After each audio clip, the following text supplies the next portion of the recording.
ఒక చిన్న ఊర్లో దీపు అనే బాలుడు తన తండ్రి గంగయ్యతో కలిసి వీధి దీపాలను మరమ్మతు చేసే పని చేస్తుంటాడు. అతను ప్రతిరోజు ఊరికి వెలుతురు అందిస్తూ ఉంటాడు. ఊరిలో ఉన్న తన తోటివాళ్లు, స్నేహితులు పట్టణంలో పెద్ద స్కూల్లో చదువుకుంటూ ఉంటే తాను చేసే చిన్న పని నిజంగా విలువైందా అనే ఆలోచనలో ఉండేవాడు.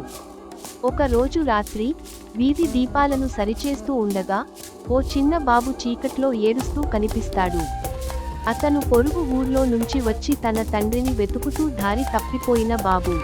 ఊరిలోని పెద్దవాళ్లు ఎవ్వరూ అంతగా దృష్టి పెట్టలేదు, అంతా తమ తమ పనుల్లో బిజీగా ఉన్నారు.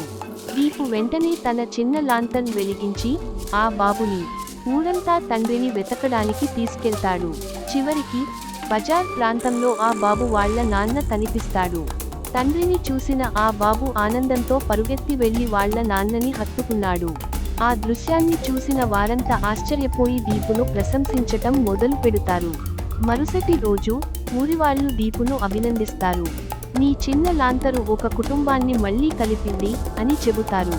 మనం చేసే పనికి విలువ లేదని అనుకోవద్దు, ఎందుకంటే చీకటిలోని ఒక్క చిన్న కాంతి కూడా మార్గం చూపగలదు అని దీపుకు అర్థం అవుతుంది.